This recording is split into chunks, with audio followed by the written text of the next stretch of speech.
our service without Christmas carols this particular afternoon or early evening.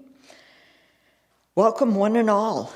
This is our first virtual Christmas service here, first time ever in cyberspace, and it's had its attendant streaming issues, but we're here with you to celebrate in spirit and in truth the wonder that is Christmas. We'll be enjoying a wonderful and prayerful time together. If you have a candle at home, get it ready, along with matches or a lighter, and we'll light our candles together as our service closes. For those who feel led to send a Christmas love offering to Unity of Pasadena, you can access that through our website on the donate button, in our Unity of Pasadena My Church app, or Old School Works too. You could send a donation to us or just drop it through the mail slot. Thank you for your steadfast support of our ministry this last year. It's been a little bit of a time of turmoil for everybody, and we so appreciate your staying with us and bringing your offerings to this ministry. We see you blessed richly in every wonderful way. We love you. We bless you. We behold the Christ in you.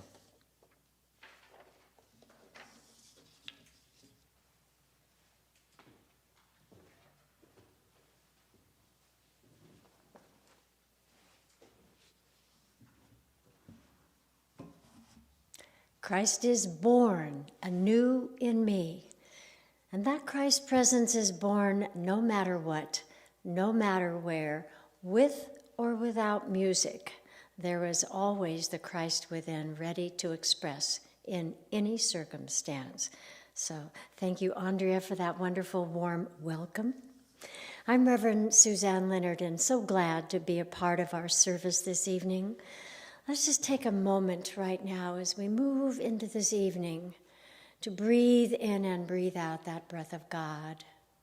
To be here knowing in this present time that Jesus the Christ, our way shower, continues to lead the way, to show us how to shine our light, and to make welcome to the world the gifts that we have, just as we are, just who we are. So just take a breath and be here in this beautiful sanctuary with us this evening. In 1816, the text to Silent Night was written. That music was composed by Franz Gruber and sung beautifully through the years. And we have tonight, I will read it through, and you're welcome to listen. So I invite you to just close your eyes if that's comfortable for you and listen to those words of our beloved carol, Silent Night. Breathing in and breathing out that breath of God. Become comfortable and relaxed. You know, many of you at home that are watching right now are cozied up in a favorite chair, maybe with a little blanket on you, sipping cocoa. So just listen and be in that presence of God, the good, omnipotent, no matter what, everywhere present. Silent night, holy night. All is calm, all is bright.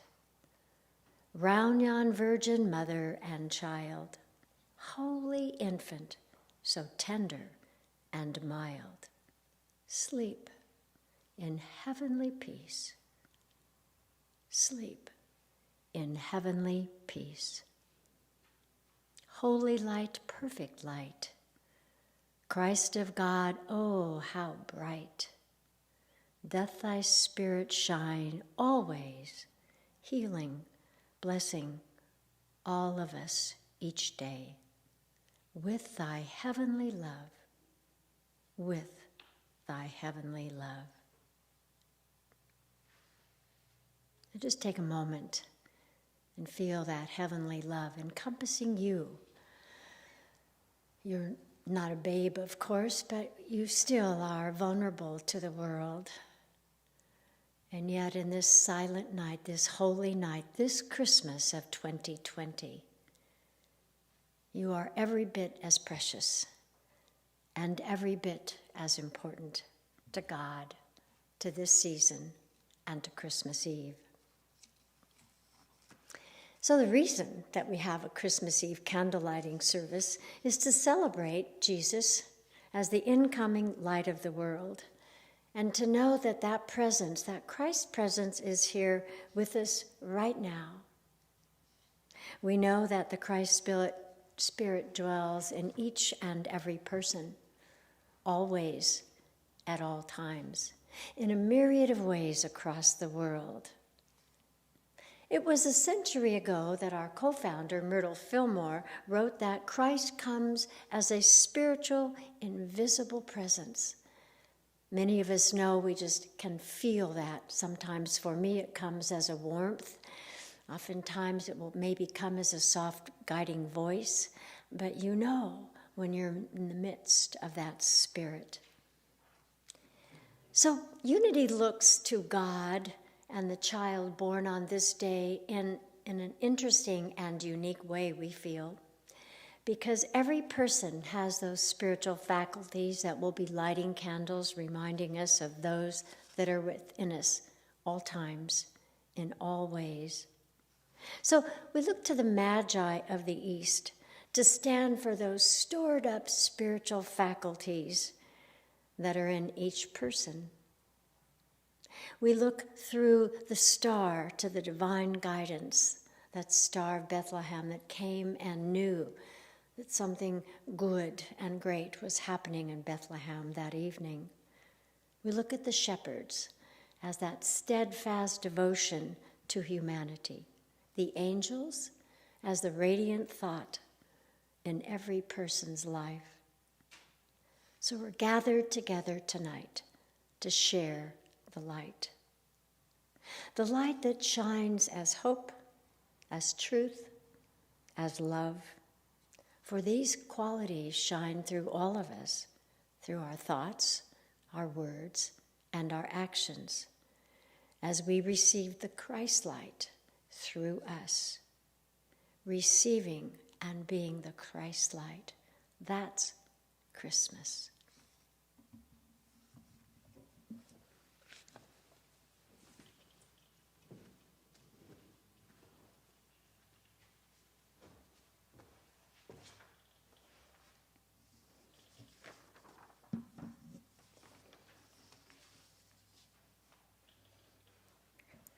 Tonight, we're using the symbol of candlelight to represent the indwelling Christ, born in the manger of the human heart.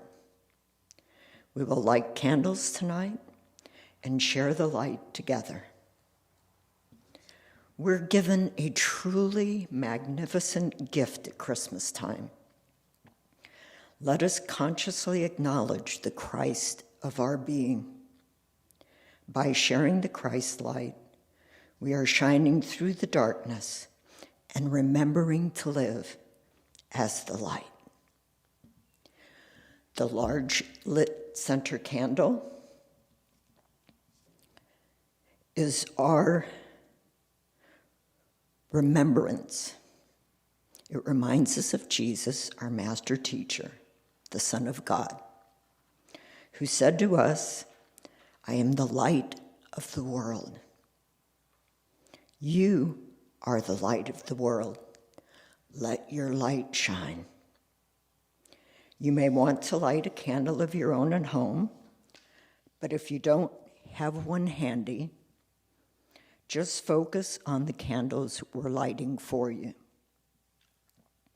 Each candle represents the gift of God, the Christ light within you. And just as Jesus was the light of the world because he let his light shine, so that same Christ light glowing within each and every one of us brightens the lives of others and lights up all the world. Light your candle when you're ready, because you alone an individuation of the divine, can bring forth into expression the light that is within you, even though others may call it forth by the inspiration and encouragement that they give you.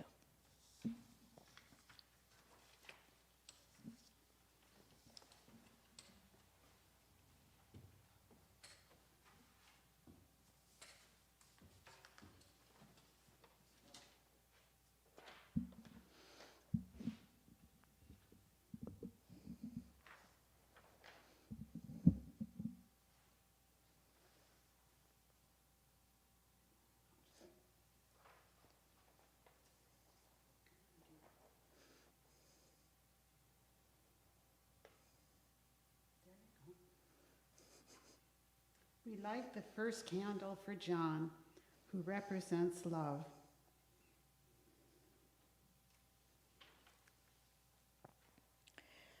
The 12 candles that we light here stand for the spiritual faculties, and they are represented by the 12 disciples of Jesus.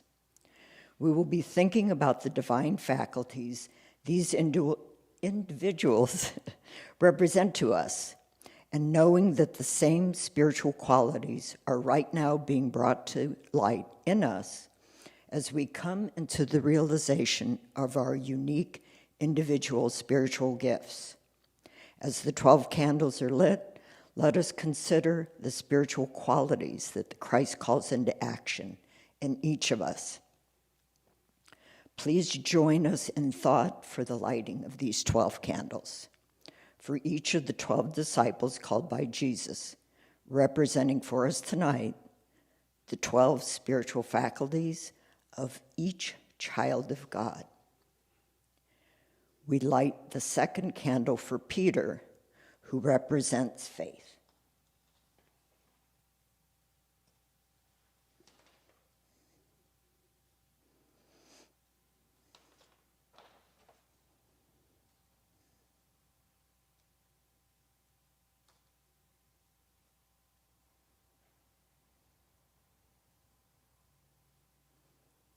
We light the fourth candle for James, son of Zebedee, who represents discernment.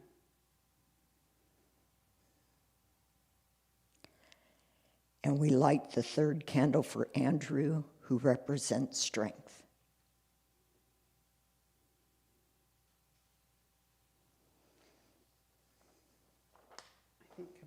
We light the fifth candle for Philip, who represents power.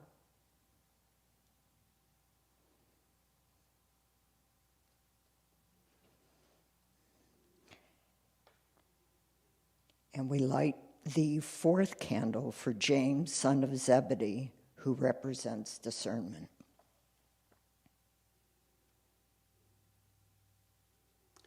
We light the sixth candle for Bartholomew, who represents imagination.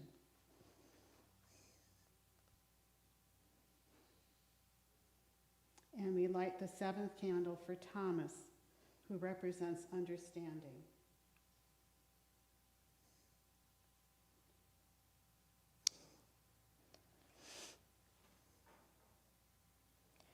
We light the eighth candle for Matthew, who represents will.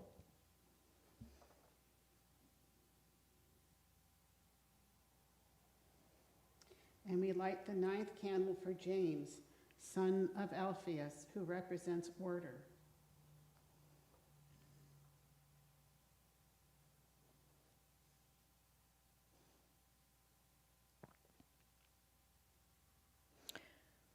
We light the 10th candle for Simon, who represents zeal.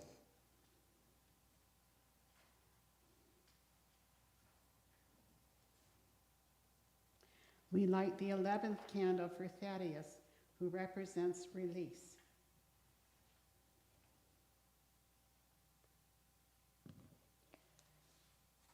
We light the 12th candle for Judas, who represents life.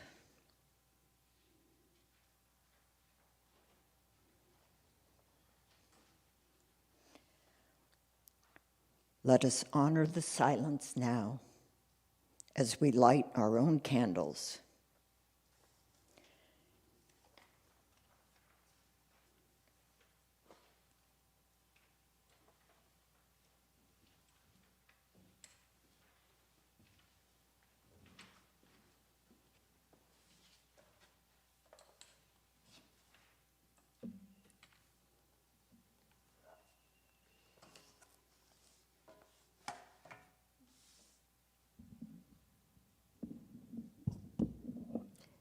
Take a moment now, as Andrea beckoned us in the very beginning of our service this evening, to, if you have a candle at home that you've lit, maybe you have votives or a tall candle, just take a moment and realize that these gifts, those who were first brought forth as the disciples of Jesus, as he called them one by one, first Peter and his brother Andrew as fishermen, and then on with Philip, all 12, representing parts of us, integral parts of our gift.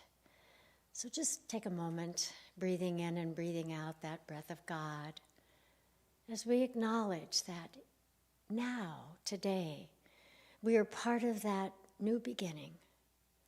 Remember, we began with, "In Christ I am born anew today." So every Christmas is an opportunity to embody the gifts of God that were so brought forth in the life and the teachings of Jesus. So maybe you have more than one candle. Maybe you have something like this set up at home. We hope you do. I'm going to be sharing some things from this wonderful little Advent book that this ministry sent you as part of their Christmas gift to you. I hope you've been following it. It has wonderful stories and then an affirmation at the very end. And I'll share tonight's with you. Christmas Eve. With anticipation, I allow Spirit to reveal my unique gifts and the ways I can share them with the world. Because we know as we progress and as we grow, as we evolve, and this particular ministry has something they call a weevolution, which means all of us together rise up and let our lights shine. So I invite you to read tonight's Christmas Eve. I'm going to be speaking part of it. A couple of the ministers that wrote in this little booklet that you have had some inspiring things to say that are part of our message for you this evening. And those would be Reverend Joy Weiler and Reverend D. Ann Weir. So I'm going to be speaking a bit about their work. Unity has many, many gifted ministers, and these are two tonight whose message, it's like when you have a book or a favorite book, it's like, boy, every time I read that or listen to that, there's a message there for me. So with that ability to express our amazing faculties, we prepare this evening for the renewing of the Christ in us. Of course, we love the stories. We love the journey of Mary.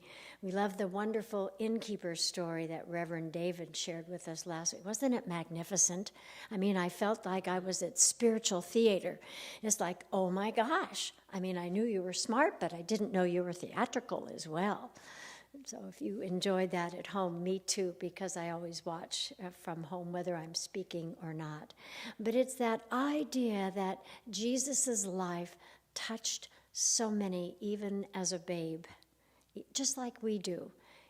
And you see young children that begin to touch lives, and you think, where'd they learn that? How could they become so good so quick? Where for many of us it takes years and years and years to reach that state of mind. But those spiritual gifts are so important because there's never been a more important time to gift the world with who we are.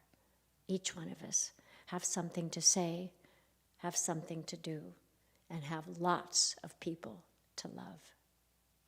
That was their message. So every day, says Reverend Joy Weiler, every day, not just Christmas, brings the opportunity to unwrap a new aspect of ourselves. And oftentimes the gifts that we give are gifts that help that aspect of growth. Like if you have a niece or nephew or child or grandchild that seems to have a gift for music, your gift this Christmas might be or might have been music lessons or a gift certificate to a music store. So you're enhancing that natural gift.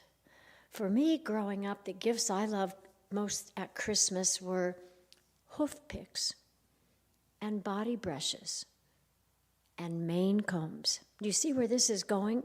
So eventually, as I kept going and they grew into bridles and halters, guess what had to happen next? Of course, the gift of a horse. And I was gifted one by a veterinary student who was moving and couldn't take everything with him. So he put an ad in the paper, and my mom caught wind of it and said, well, I don't know, it says free horse. And we thought, oh yeah, sure. We can imagine what that's going to look like. But it turned out he was an amazing Arabian thoroughbred, and we had lots of blue ribbons and good times together. But always nurturing. Each time I had a mane comb or a brush, I felt I'm closer to a horse. And that's what we do when we nurture each other's gifts. We bring each other closer to our own magnificence. So not just then, to share the light and share those unique gifts. Tonight's affirmation was, Christ is born anew in me. So I'm thinking of Christmas Eve as I go home. I'm staying here at the Marriott because I thought I really don't want to go home at Christmas Eve. And they had a room with a bathtub, and I don't have one. So I brought all my bath salts and everything. I'm going to be a little wet noodle by the time I get home. But the idea is Christmas Eve is a time to welcome and say to God and to bring it on, I'm ready. Bring it on. I'm ready to do this work too. I'm ready to keep your promise to us. These things and greater things will you do. It's your turn, and it's time. No more hiding your light under a bushel. Do you know where that came from? Is when people were traveling and they would go to like a little inn that just had a couple little clay windows, and the richer people had candles and tallow and things, and they would light their lights. And the poorer people didn't, but they were warmed and, by their light, and they could see. So those arrogant Jews, forgive me because this is not a put down of them, would take one of their baskets and put it over and move the light so the other people couldn't see. Now, luckily, in 2,000 years, we've evolved pretty much from that way of thinking.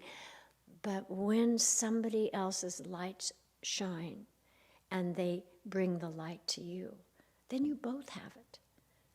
And then a third person can join, and the next person join.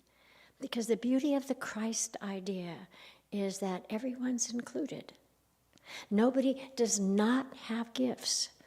Some of us spend a very long time trying to find out what they are.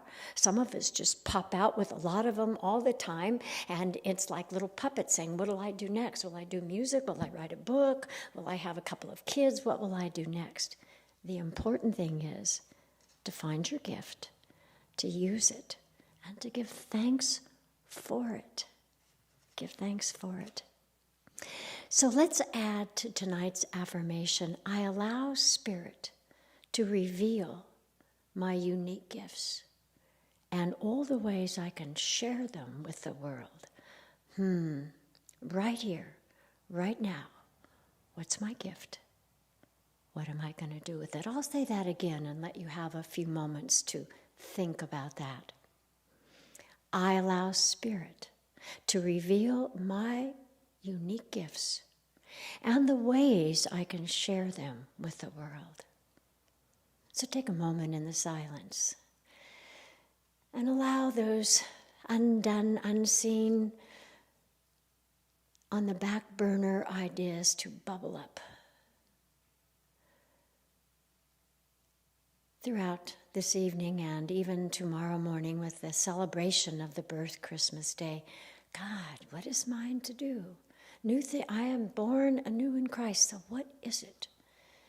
You might even write a note to God in your time tonight, your quiet time, your candlelight time. Right now at home, if you are, after this service is concluded, take a few more moments and write, what is it? I'm a babe in the manger as well, and I'm revered by kings, and I'm honored by shepherds, and I'm loved with the power of God, present as Joseph and Mary, the divine parents of the babe. You have that heritage as well. So take a breath. Open your eyes. And let's talk about these gifts. Let's spend a moment with these lights and thank Andrea and Anita for their presence tonight. They're so beautiful. And do you notice how quiet they are? Do you think that they maybe know that they're in a church service? I don't know whether candles have that kind of power. But John, representing love, nothing comes forth or happens or stays very long without it. Peter, faith.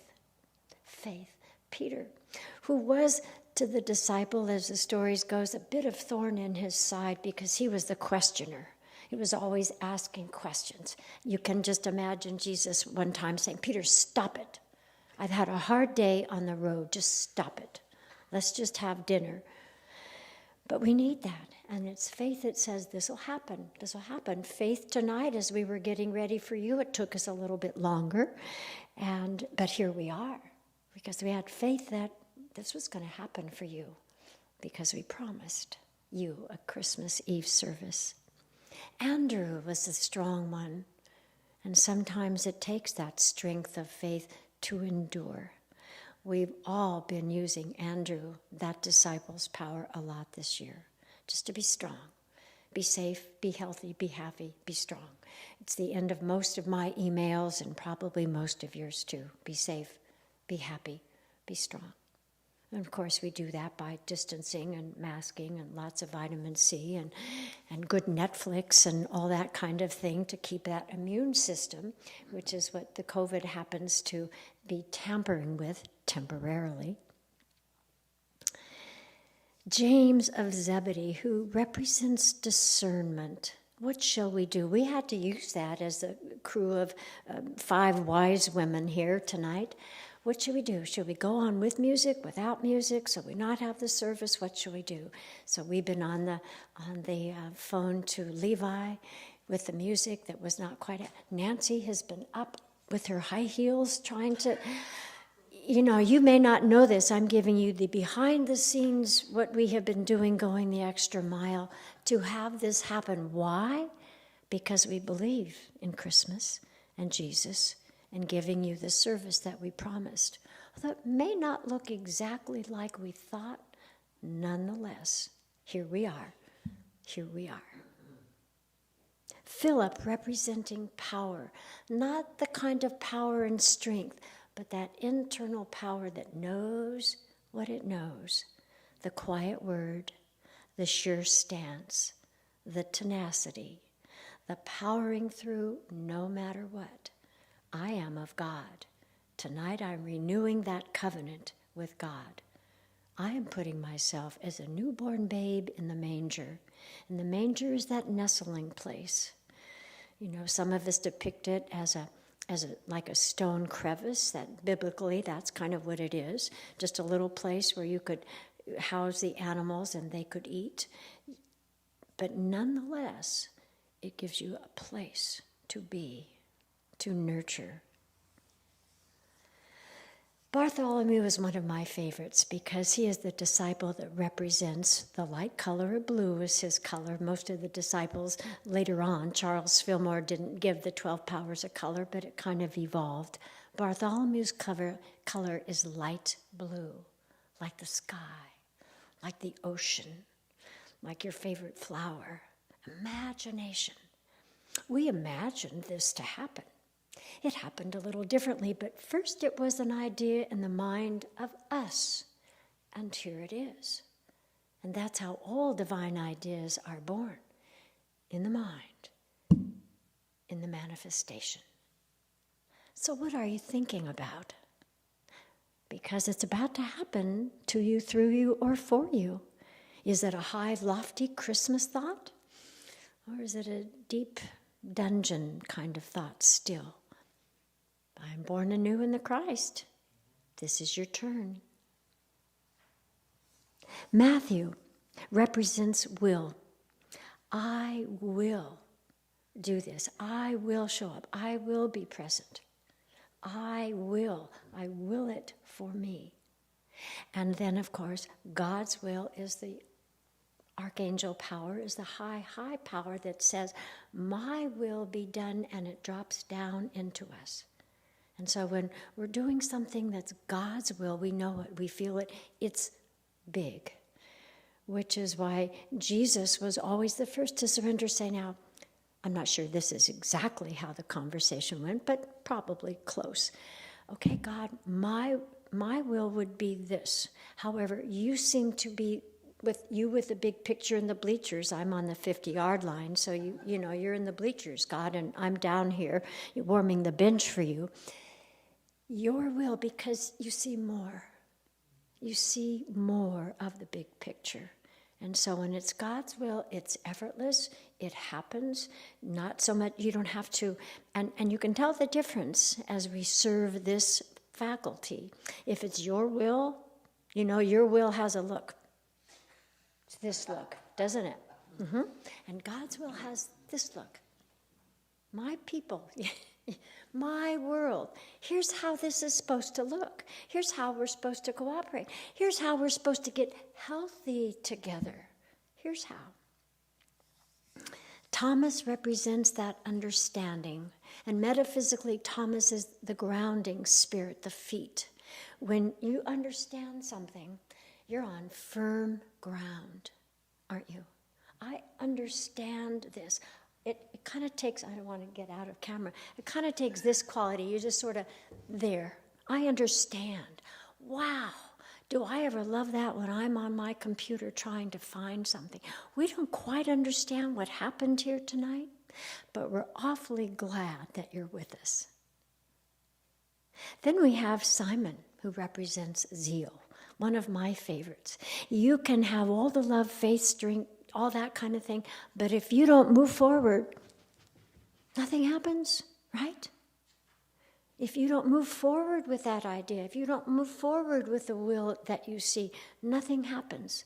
So zeal is the engine of a spirit, and its color is orange. Think of those things like oranges and cantaloupe and those things that bring us not only zeal, but vitamin C. So those are the foods you want to be looking at. Thaddeus, representing release. Let go and let God, we're fond of saying. This Christmas, this COVID Christmas that we are a part of, we have to release the way we did it last year, right?